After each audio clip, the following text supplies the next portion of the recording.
Olá, leitores da Bíblia, bem-vindos ao dia 264. Eu sou a Tati Camargo, do Mulheres com Fé, e juntos estamos lendo a Bíblia por completo com apenas 15 minutos por dia. Hoje eu vou ler para vocês Zacarias, dos capítulos 5 ao 9. Mas antes vamos fazer a nossa oração. Senhor Deus, querido Pai, muito obrigada pela Tua bondade nas nossas vidas, por termos essa oportunidade de estarmos lendo a Tua Palavra, conhecendo mais a Ti, que o Teu Espírito Santo possa estar conosco sempre, todos os dias, nos guiando, nos dizendo a Tua vontade para nós e nos ensinando a entender a Tua Palavra, a compreender melhor, nos dando entendimento, sabedoria, e que o Senhor possa remover todas as distrações nesse momento, que a nossa atenção seja exclusivamente para Ti, Senhor. Fale conosco, nos transforme, possamos ser usados por Ti todos os dias para abençoar alguém, para contar sobre as Suas boas novas, Senhor. Em nome de Jesus, esteja conosco nessa leitura, nos encorajando e trazendo, Senhor Deus, aquilo que o Senhor tem para as nossas vidas. Em nome de Jesus. Amém. Zacarias capítulo 5. A visão do pergaminho que voava. Levantei novamente os olhos e vi diante de mim um pergaminho que voava. O anjo me perguntou: "O que você está vendo?"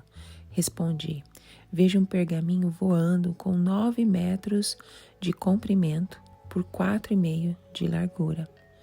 Então ele me disse: "Nele está escrita a maldição que está sendo derramada sobre toda a terra, porque tanto o ladrão como o que jura falsamente serão expulsos, conforme essa maldição. Assim declara o Senhor dos Exércitos. Eu lancei essa maldição para que ela entre na casa do ladrão e na casa do que jura falsamente pelo meu nome. Ela ficará em sua casa e destruirá tanto as vigas como os tijolos." A mulher dentro de um cesto. Em seguida, o anjo que falava comigo se adiantou e me disse: "Olhe e veja que vem surgindo." Perguntei o que era aquilo e ele me respondeu: "É uma vasilha." E disse mais: "Aí está o pecado de todo o povo desta terra." Então a tampa de chumbo foi retirada e dentro da vasilha estava sentada uma mulher. Ele disse: "Esta é a perversidade." E a empurrou para dentro da vasilha e a fechou de novo com a tampa de chumbo. De novo ergui os olhos e vi chegarem à minha frente 2 mulheres com asas como de cegonha. O vento impeliu suas asas e elas ergueram a vasilha entre o céu e a terra. Perguntei ao anjo: "Para onde estão levando a vasilha?" Ele respondeu: "Para a Babilônia, onde vão construir um santuário para ele. Quando ficar pronto, a vasilha será colocada lá, em seu pedestal." Zacarias capítulo 6. 4 carruagens. Olhei novamente e vi diante de mim 4 carruagens que vinham saindo do meio de 2 montanhas de bronze. A primeira estavam atrelados cavalos vermelhos, a segunda cavalos pretos, a terceira cavalos brancos e a quarta cavalos malhados. Todos eram vigorosos. Perguntei ao anjo que falava comigo: "Que representam estes cavalos atrelados, meu senhor?" O anjo me respondeu: "Estes são os 4 espíritos dos céus que acabam de sair da presença do soberano de toda a terra. A carruagem, puxada pelos cavalos pretos, vai em direção à terra do norte. A que tem cavalos brancos vai em direção ao ocidente, e a que tem cavalos malhados vai para a terra do sul." Os vigorosos cavalos avançavam, impacientes por percorrer a terra. E o anjo lhes disse: "Percorram toda a terra." E eles foram. Então ele me chamou e disse: "Veja, os que foram para a terra do norte deram repouso ao meu espírito naquela terra." A coroa de Josué. E o Senhor me ordenou: "Tome prata e ouro dos exilados Eldai, Tobias e Jedaías, que chegaram da Babilônia. No mesmo dia, vá à casa de Josias, filho de Sofonias. Pega a prata e o ouro, faça uma coroa e coloque-a na cabeça do sumo sacerdote Josué, filho de Josadaque. Diga-lhes que assim diz o Senhor dos Exércitos: aqui está o homem, cujo nome é Renovo, e ele sairá do seu lugar e construirá o templo do Senhor. Ele construirá o templo do Senhor, será revestido de majestade e se assentará em seu trono para governar. Ele será sacerdote do trono e haverá harmonia entre os dois. A coroa será para Eudai, Tobias, Jedaias e Em, filho de Sofonias, como memorial do templo do Senhor. Gente de longe virá ajudar a construir o templo do Senhor, então vocês saberão que o Senhor dos Exércitos me enviou a vocês. Isto só acontecerá se obedecerem fielmente à voz do Senhor, o seu Deus. Zacarias capítulo 7. Justiça e misericórdia ao invés de jejuns. No 4º ano do reinado do rei Dario, a palavra do Senhor veio a Zacarias. No 4º dia do 9º mês, o mês de Quisleu. Foi quando o povo de Betel enviou Sarezer e Regem-Meleque com seus homens para suplicarem ao Senhor, perguntando aos sacerdotes do templo do Senhor dos Exércitos e aos profetas: devemos lamentar e jejuar no 5º mês, como já estamos fazendo há tantos anos? Então o Senhor dos Exércitos me falou: pergunte a todo o povo e aos sacerdotes: quando vocês jejuaram no 5º e no 7º meses durante os últimos 70 anos, foi de fato para mim que jejuaram? E quando comiam e bebiam, não era para vocês mesmos que o faziam? Não são essas as palavras do Senhor proclamadas pelos antigos profetas quando Jerusalém e as cidades ao seu redor estavam em paz e prosperavam, e o Neguebe e a Cefalá eram habitados? E a palavra do Senhor veio novamente a Zacarias. Assim diz o Senhor dos Exércitos: administrem a verdadeira justiça, mostrem misericórdia e compaixão uns para com os outros. Não oprimam a viúva e o órfão, nem o estrangeiro e o necessitado, nem tramem maldades uns contra os outros. Mas eles se recusaram a dar atenção. Teimosamente viraram as costas e taparam os ouvidos, endureceram o coração e não ouviram a lei e as palavras que o Senhor dos Exércitos tinha falado pelo seu Espírito por meio dos antigos profetas. Por isso, o Senhor dos Exércitos irou-se muito. Quando eu os chamei, não me deram ouvidos.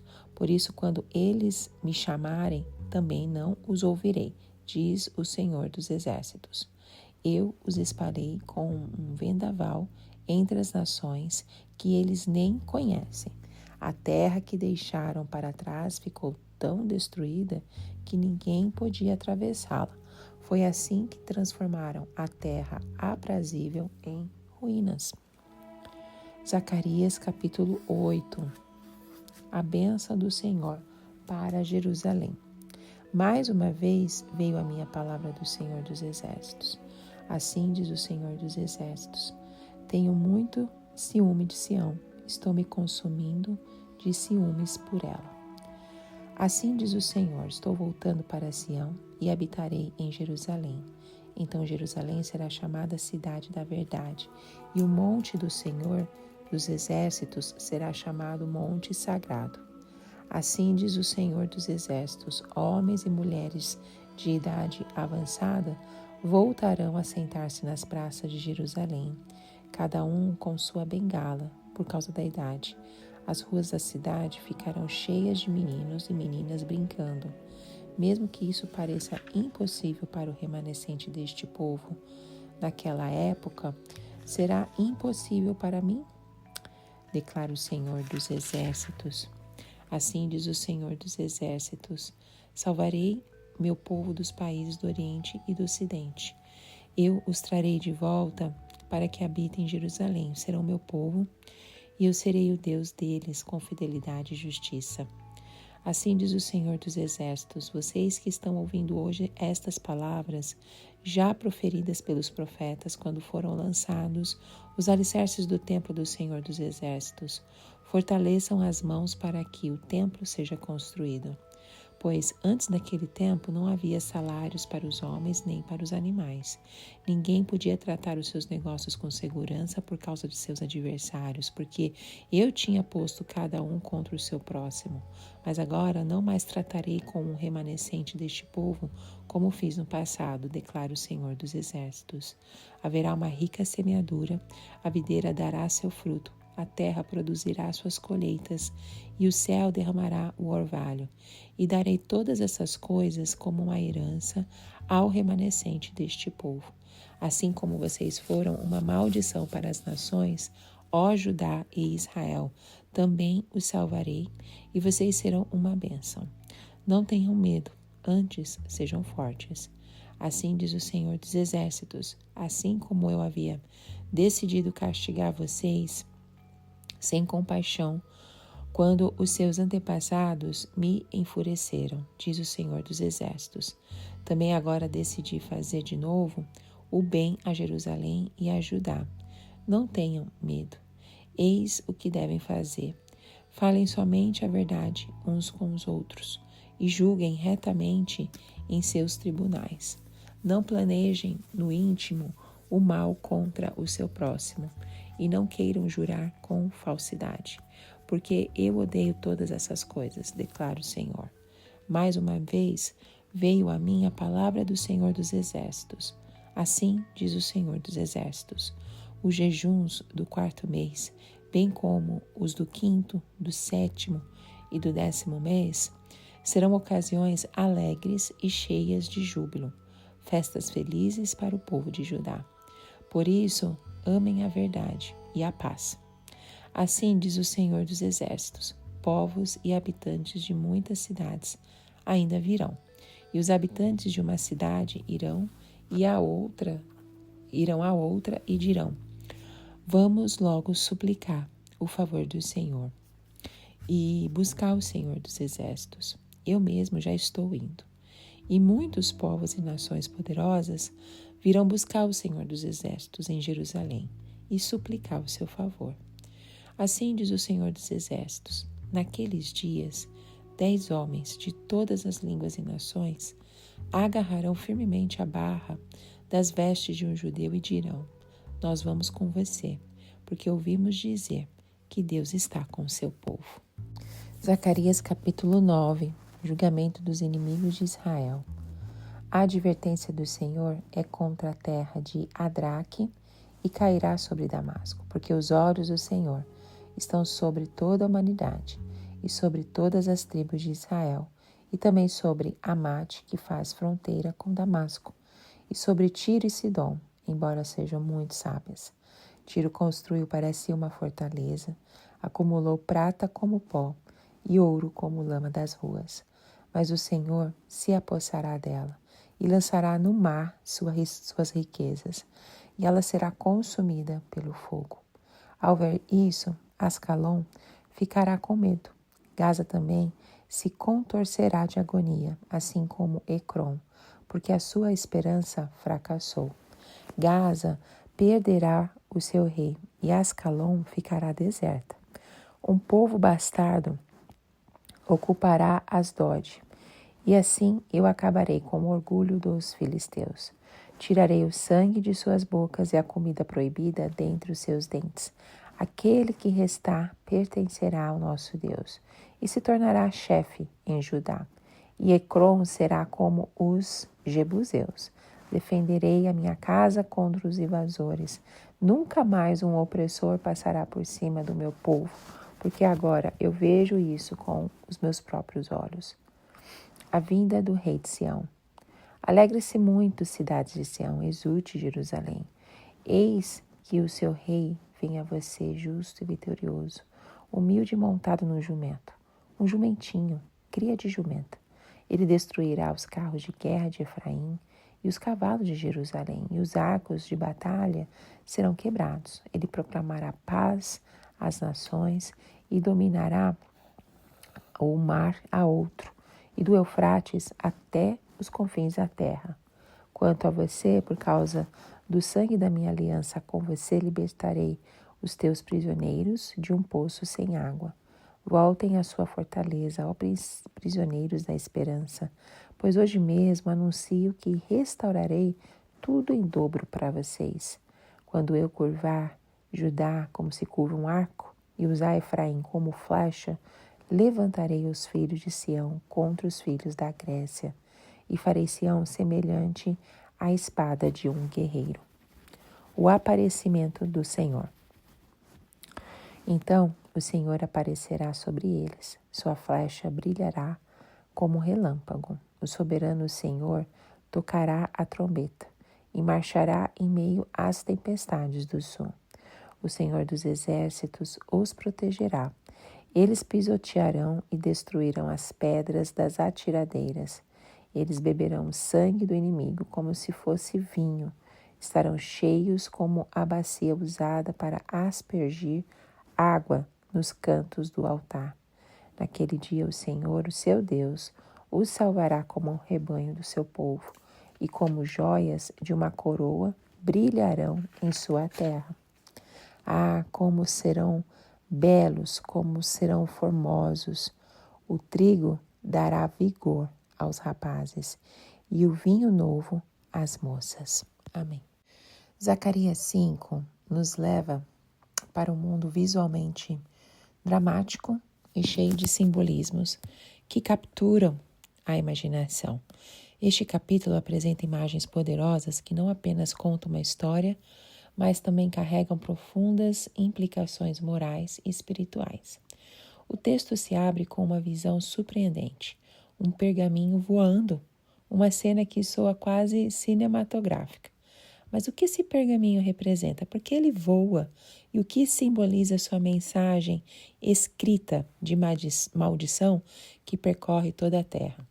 Este capítulo é uma vitrine rica em símbolos e alegorias que revelam a seriedade com que Deus aborda o pecado e a iniquidade.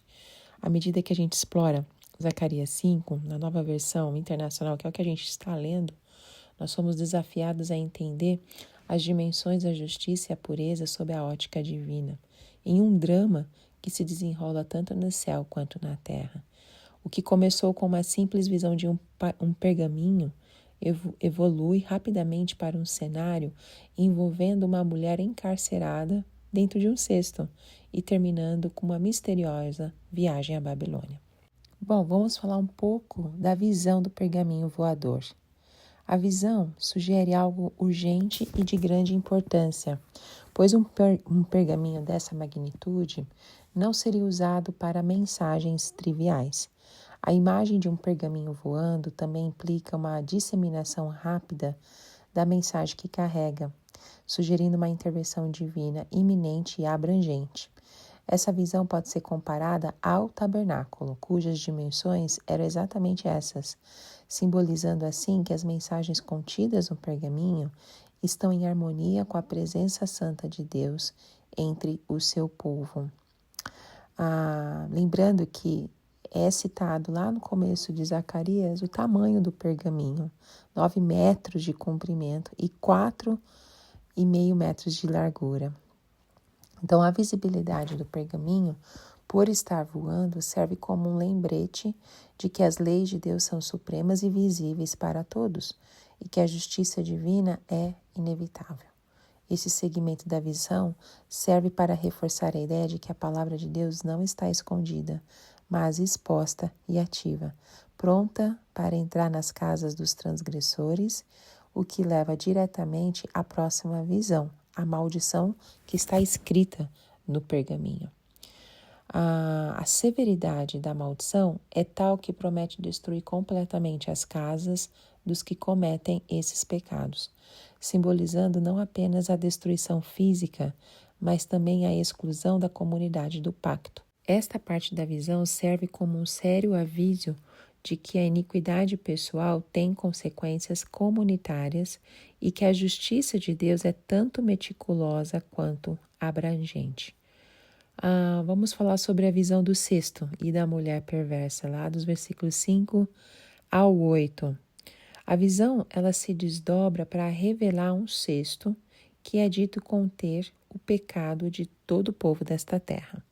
A presença de uma mulher identificada como a perversidade dentro do cesto e a subsequente ação de selar o cesto com uma tampa de chumbo ilustra de maneira dramática a necessidade de conter e eventualmente remover a iniquidade da presença do povo de Deus. Este cesto simboliza o acúmulo dos pecados coletivos de Israel, incluindo injustiças civis, éticas e religiosas, que haviam se tornado insuportáveis aos olhos de Deus. A mulher, no cesto, sendo empurrada de volta sempre que tenta emergir, ressalta a persistência do mal e a necessidade constante de vigilância e ação divina para manter a maldade contida. A referência ao cesto e à tampa de chumbo pode ser vista como um paralelo às práticas comerciais corruptas da época, sugerindo que a injustiça econômica e a falsidade são particularmente detestáveis para Deus. Esta visão reflete não apenas a necessidade de punir os maus, mas também de erradicar completamente a maldade da sociedade. A parte final da visão apresenta, que está escrita dos versículos 9 ao 11, apresenta uma mudança dramática de cenário. Duas mulheres com asas de cegonha transportando o cesto para a Babilônia. A escolha da Babilônia como destino não é aleatória. Ela representa historicamente um centro de idolatria e rebelião contra Deus. Este ato simboliza a remoção da iniquidade de Israel para um lugar conhecido por sua corrupção, efetivamente retornando o pecado ao seu lugar de origem. A menção de construir uma casa para o cesto na Babilônia e colocá-lo em seu pedestal implica que o mal será não apenas removido, mas também confinado e neutralizado em um ambiente controlado longe do povo de Deus. Essa ação prefigura a futura destruição de Babilônia, como descrito em Apocalipse, dos capítulos 17 e 18, marcando um passo preparatório para o retorno de Cristo e a instauração de seu reino milenar, onde o pecado e a maldade não terão mais lugar. Em Zacarias 6, vemos o Senhor Deus falando com o seu servo por meio de visões espirituais mais uma vez. Então, a primeira visão foi os cavalos vermelhos, pretos, brancos e malhados. O local de partida das carruagens é identificado como duas montanhas que eram feitas de bronze. Aqui o bronze parece simbolizar o justo julgamento divino contra o pecado, algo muito semelhante ao que lemos em Apocalipse 1, versículo 15 e Apocalipse 2, versículo 18. Alguns estudiosos acreditam que essas duas montanhas possam ser o Monte Sião e o Monte das Oliveiras, em uma associação com a segunda vinda de Cristo. Mas é uma especulação, não se pode afirmar com certeza. As 4 carruagens com cavalos de cores diferentes falam da universalidade do julgamento divino, que irá em todas as direções por toda a terra.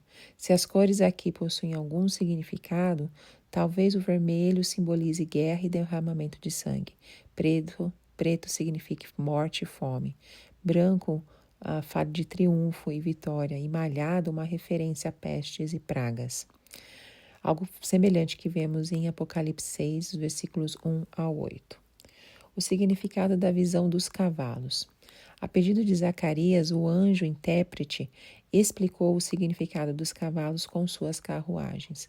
Os 4 espíritos ou ventos do céu podem se referir a anjos do julgamento divino ou ao poder de Deus para cumprir os propósitos do seu juízo. O título divino, soberano de toda a terra, é uma designação milenar que descreve o governo universal do Messias sobre a terra durante a futura era do reino. O mesmo termo é utilizado em um contexto semelhante em Miqueias 4,13. O país do norte refere-se à Babilônia, cujas invasões vieram sobre Israel do norte. O sul refere-se ao Egito. Nos versículos de 7, parte B e 8, nós vamos ver a manifestação da ira de Deus depois de ser executada sobre a maldade da Babilônia. E somente após o cumprimento desse juízo, ela então descansará. Na primeira visão, Deus estava irado com as nações que se sentiam seguras. Nesta visão, vemos que ele está satisfeito com o seu justo julgamento. Algo semelhante a gente consegue ler em Apocalipse 19. O que significa a coroa na cabeça de Josué, lá nos versículos 9 ao 11? As 8 visões noturnas foram concluídas com uma instrução ao profeta Zacarias. Deus o instruiu a realizar um ato simbólico ao coroar Josué, o sumo sacerdote. Josué representava o renovo, o Messias, que reconstruirá o futuro templo e terá tanto um sacerdote quanto um rei. Pela palavra do Senhor, o profeta Zacarias foi instruído a coroar Josué, o sumo sacerdote, com uma coroa feita de prata e ouro. Os metais preciosos foram recebidos de uma pequena e desconhecida delegação de judeus exilados da Babilônia. Quem são eles? O texto nos mostra que são Eudai, Gedaías e Tobias. Provavelmente eles trouxeram a prata e o ouro para ajudar na reconstrução do templo. A coroação do sumo sacerdote Josué, em vez de Zorobabel, o governador nos revela o significado simbólico da coroação.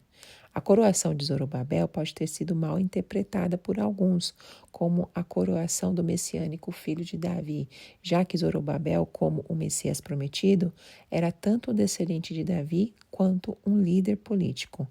Mesmo em tempos catastróficos, nós vemos Deus agindo. O Messias como rei sacerdote. O Senhor disse a Zacarias para dizer a Josué que ele representaria ou tipificaria o renovo que reconstruirá o templo milenar. Está escrito lá nos versículos 12 ao 13.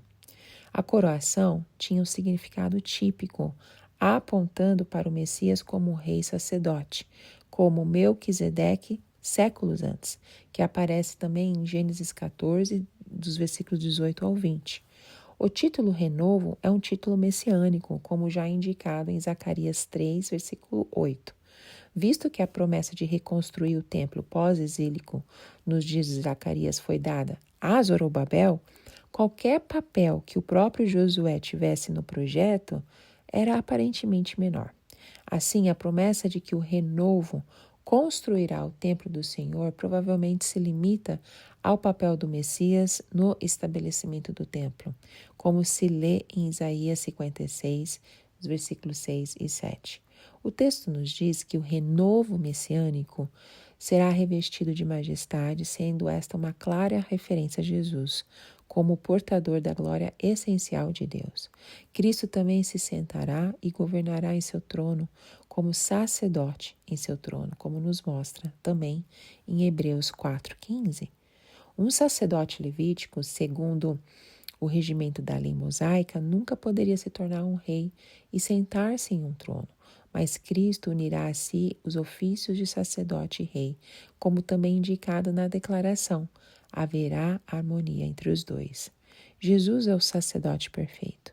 O escritor aos Hebreus diz que ele é capaz de ter compaixão de nós, porque passou pelos mesmos sofrimentos. O significado da coroação está escrito nos versículos 14 e 15. Deus disse a Zacarias para dar a coroa à delegação de judeus que vinham da Babilônia, como memorial da simbólica coroação de Josué, o sumo sacerdote. Aparentemente, depois que Josué foi coroado, os 3 deveriam colocar a coroa no templo do Senhor, depois que ele fosse construído.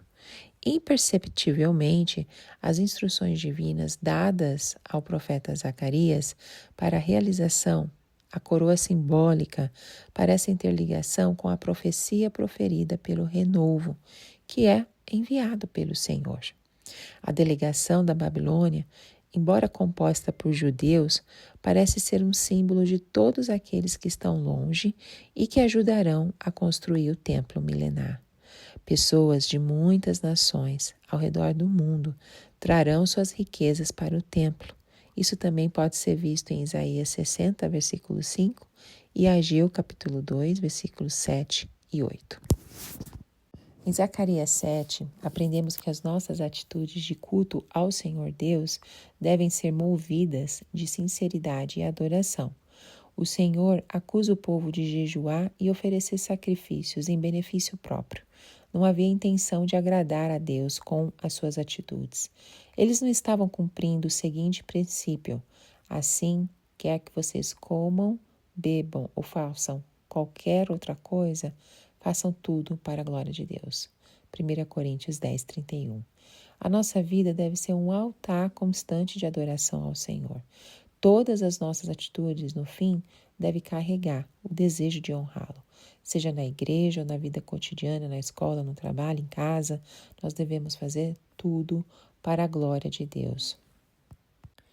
Quase 2 anos após as primeiras visões, e mais ou menos na metade do período de reconstrução do templo, Zacarias recebeu novas revelações da parte de Deus. 3 delas começam com o profeta dizendo: "Veio a mim a palavra do Senhor Todo-Poderoso". A segunda mensagem inicia de maneira semelhante. A palavra do Senhor veio novamente a Zacarias. Essas mensagens, elas foram dadas em resposta a uma delegação que veio a Jerusalém para perguntar se a nação deveria continuar a jejuar em memória da destruição de Jerusalém. Os delegados eram judeus, embora tenham nomes estrangeiros mudados provavelmente na Babilônia. Podemos ver isso também na vida de Daniel e os seus amigos. Esta delegação veio de Betel, como se vê também em Esdras 2:28, a cidade israelita cerca de 19 quilômetros ao norte de Jerusalém. Ela tinha sido o centro de adoração apóstata para o Reino do Norte. 10 tribos de Israel, conforme a gente leu em 1 Reis 12, versículos 28 e 29. No versículo 3 está escrito: perguntando aos sacerdotes do templo do Senhor dos Exércitos e aos profetas, devemos lamentar e jejuar no 5º mês, como já faz tantos anos que estamos fazendo? Essa questão levantada pelos betelitas, implicava o desejo de descontinuar a autoimposta observância religiosa do jejum no 5º mês, que comemorava a queima da cidade e do templo por Nabucodonosor, como nós podemos ver em 2 Reis 25, os versículos 8 ao 10. Dos versículos 4 ao 7, nós vamos ver a intenção por trás da fé. A resposta à pergunta dos delegados judeus só é concluída em Zacarias 8, que ainda nós vamos refletir. Mas, enquanto isso, a primeira mensagem divina lembrou ao povo que o Senhor Deus advertiu seus pais, através dos profetas anteriores, que ele queria adoração sincera, a partir da atitude de coração, não religiosidade. A pergunta deles foi uma oportunidade para repreender os jejuns legalistas sem atitude e motivação correta que os que voltaram do cativeiro estavam praticando e que não possuem o amparo da bênção de Deus. Assim, a repreensão foi contra o culto vazio, desprovido de realidade espiritual, pois, jejuando ou festejando, eles não estavam fazendo isso para o Senhor. Isso está escrito lá no versículo 5. Mas estavam fazendo para si mesmo. Está escrito lá no versículo 6. Os exilados observaram 2 jejuns durante o cativeiro babilônico. Um no 5º mês e outro no 7º mês. Esse jejum do 7º mês não foi um jejum instituído por Deus no dia da expiação anual, como está escrito lá em Levítico 16, versículos 29 e 31, que também era realizado no 7º mês, mas um jejum que comemorava o assassinato de Gedalias, governador de Judá, durante um período de conflito civil após a queda de Jerusalém. Você pode confirmar isso em Jeremias 41, versículo 2. A festa provavelmente incluía tanto as festas nacionais de Levítico 23, quanto as festas familiares associadas aos sacrifícios levíticos. Lá em Deuteronômio 12, versículos 5 e 7, você pode confirmar esta informação. A verdadeira religião está escrita nos versículos 8 ao 10. A segunda mensagem do Senhor ao profeta frisou a conduta da geração anterior que resultou no exílio. Nos dias de Zacarias, Deus desejava a realidade espiritual interior em vez da aparência da religiosidade. A verdadeira justiça, Isaías 1, versículo 17, juntamente com a misericórdia e compaixão, Miqueias 6, 8, devem ser demonstradas para com todos, mas especialmente para a viúva, para os órfãos, para os estrangeiros e pobres, que não estavam em posição de se defender, e assim são frequentemente mencionados na Bíblia como alvos do cuidado e amparo de Deus.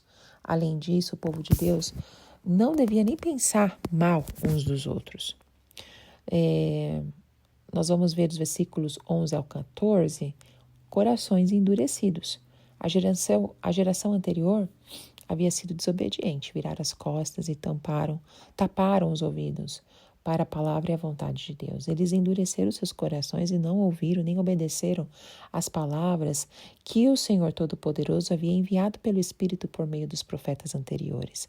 Esta declaração não apenas coloca as palavras dos profetas diante do exílio em pé de igualdade com a lei mosaica, mas também identifica o Espírito de Deus como a fonte de inspiração profética que falou por meio de agentes humanos, como lemos em 2 Timóteo 3,16 e 2 Pedro 1,21.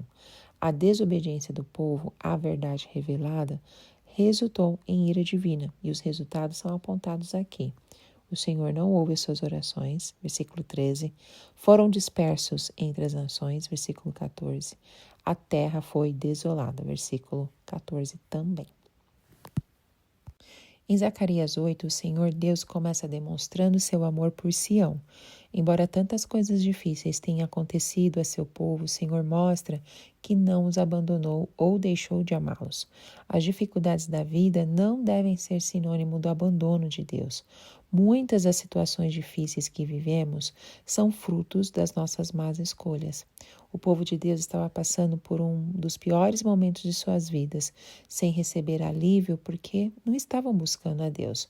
Contudo, em meio a tudo isso, o bondoso Deus revela que tem muito ciúme de Sião. Estou me consumindo de ciúmes por ela. Não importa o que as situações digam, Deus nos ama profunda e incondicionalmente. Ele deseja nos livrar dos nossos maiores temores. Há uma promessa de prosperidade e paz para o seu povo, em meio a toda essa turbulência da vida. Portanto, nos aproximemos de Deus com um coração sincero e cheio de desejo de amá-lo. Dessa forma, conheceremos mais profundamente o nosso amado Pai. Então, nos versículos 1 e 2, nós vamos ver os ciúmes de Sião, assim como Zacarias 7 se assemelha ao chamado ao arrependimento. No capítulo 1, dos versículos 2 ao 6, Zacarias 8 reflete as bênçãos prometidas nas visões noturnas. Assim, a terceira e a quarta mensagens veem a restauração do exílio nos dias de Zacarias como um precursor de futuras bênçãos e prosperidade.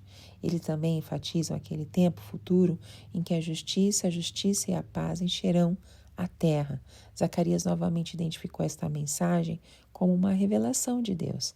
A mensagem é dividida em 7 partes pela frase recorrente: veio a mim a palavra do Senhor dos Exércitos. Se cada uma dessas partes resume mensagens mais longas que Zacarias entregou, mas não registrou, não pode ser determinado a partir da passagem. O versículo 2 deixa muito claro o amor do Senhor por Sião, Jerusalém, o símbolo da cidade santa, onde o seu povo será reunido perpetuamente.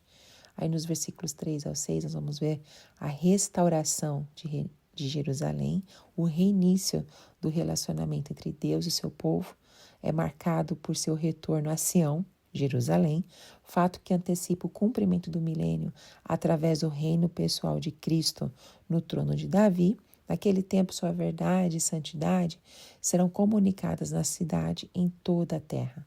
Sião era originalmente o nome do monte onde viviam os jebuseus, cuja fortaleza Davi conquistou, como nos mostra em 2 Samuel 5,7. Mais tarde, Sião e Monte Sião foram nomes para o local do templo em Jerusalém. Também Sião tornou-se sinônimo de toda a cidade de Jerusalém.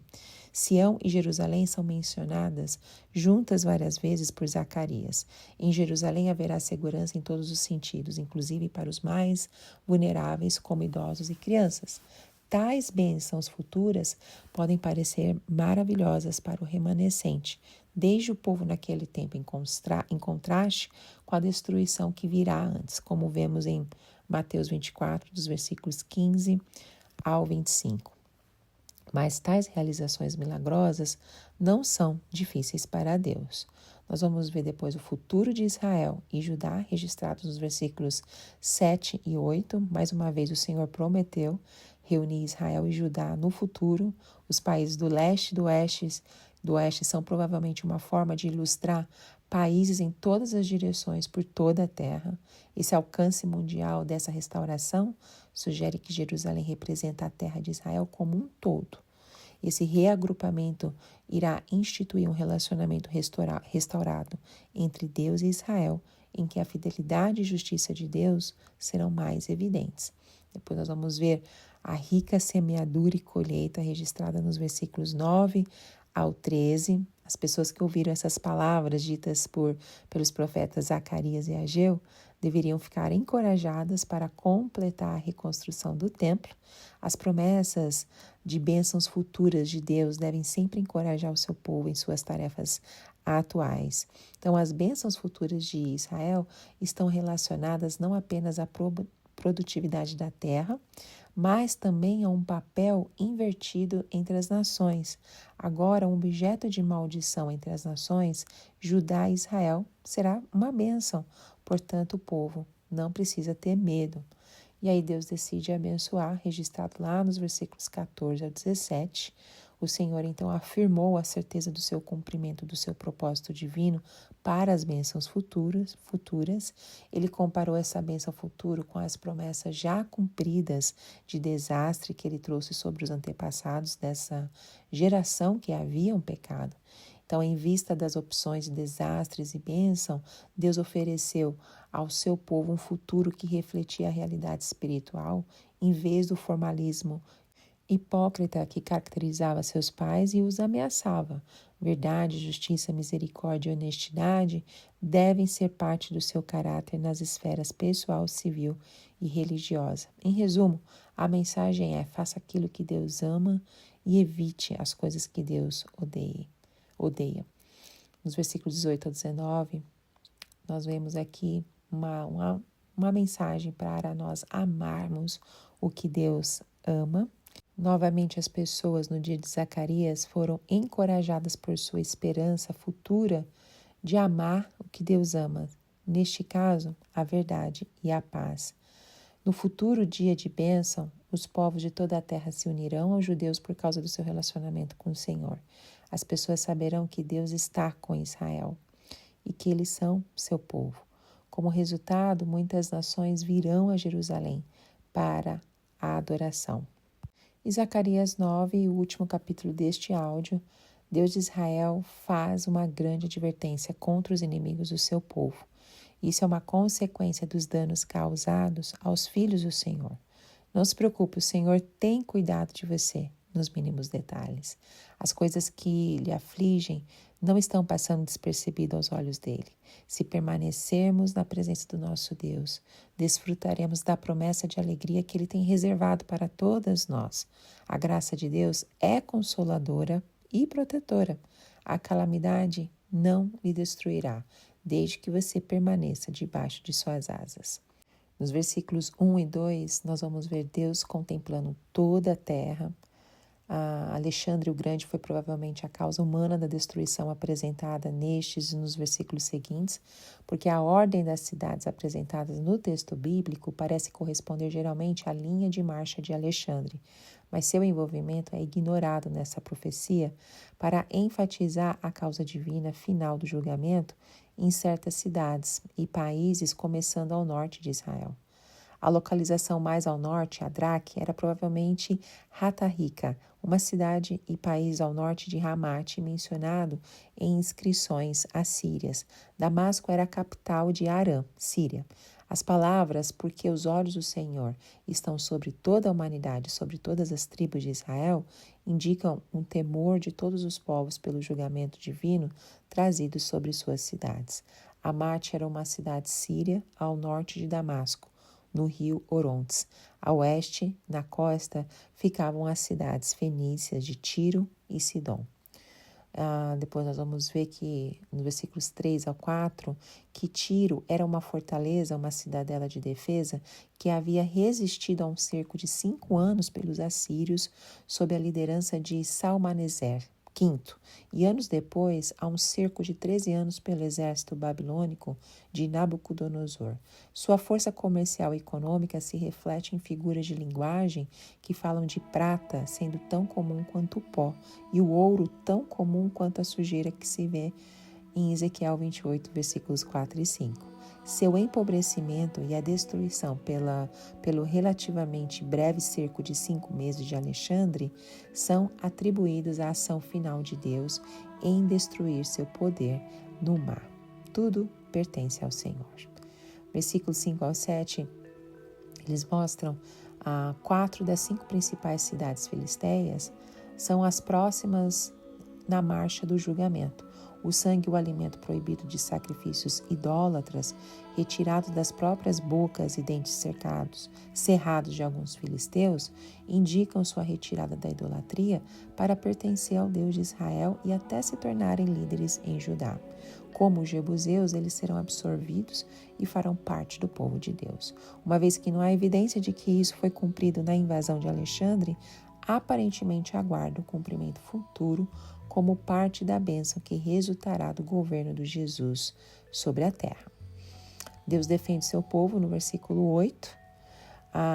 No versículo 9, nós vemos os habitantes de Jerusalém que foram personificados como a filha de Sião e a filha de Jerusalém, que representando toda a nação de Israel foram exortados a acolher o rei vindouro, não com medo, mas com alegria, regozijo. O anúncio de que seu rei vem a você se refere ao tão esperado rei e Messias anunciado, lá em Isaías 9 e em Miqueias 5.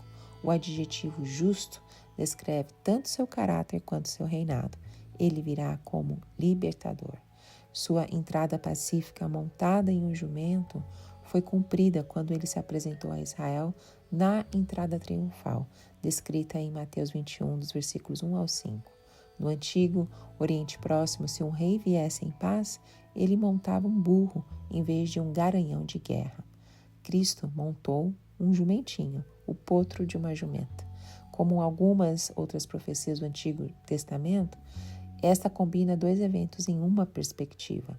Eventos que o Novo Testamento e o Antigo Testamento dividem em 2 adventos distintos de Cristo, separados pela atual era da Igreja. Em seu primeiro advento, ele montou em um jumento e se apresentou à nação de Israel, mas eles o rejeitaram como seu rei. Assim, seu governo universal será estabelecido quando ele vier novamente. Versículo 10 mostra o fim das guerras. Nos versículos 11 e 12 mostra um Deus de aliança, vemos a fidelidade de Deus às suas alianças com Israel e que isso é a sua base para libertá-la da opressão. Versículo 13 mostra Deus capacitando o seu povo, assim como o arco e a flecha são essenciais um ao outro, assim Judá e Efraim representa as 10 tribos do norte de Israel, eles serão reunidos. A referência a essas armas de guerra, incluindo a espada do guerreiro, indica que Deus capacitará seu povo para derrotar o inimigo, os filhos da Grécia. Depois nós vamos ver Deus fazendo seu povo triunfar nos versículos 14 e 15. A aparição divina foi por meios providenciais no período macabeu, mas será literal e visível quando Cristo aparecer vitorioso em seu segundo advento. A última parte do versículo 15 retrata a alegria incontida de Israel e a plenitude do regozijo por causa do poderoso livramento de Deus. E aí nós vamos ver Deus abençoando o seu povo. Deus cuidará deles como um pastor cuida do seu rebanho. Então Israel brilhará em sua terra como joias em uma coroa. Esta é uma bela aparição das promessas cumpridas referente ao povo da terra. Serão símbolos atraentes e belos de tudo o que Deus fez por eles. A bênção divina sobre a natureza produzirá condições de abundância, como nós lemos já em Joel, capítulo 2, versículos 21 e 27, para que a saúde física também seja assegurada. Amém? E assim nós terminamos todos esses capítulos com essa mini explicação, mas com bastante conteúdo de cada capítulo. E espero que vocês tenham sido abençoados com tudo que lemos aqui hoje. Te encontro no próximo áudio. Tchau, tchau.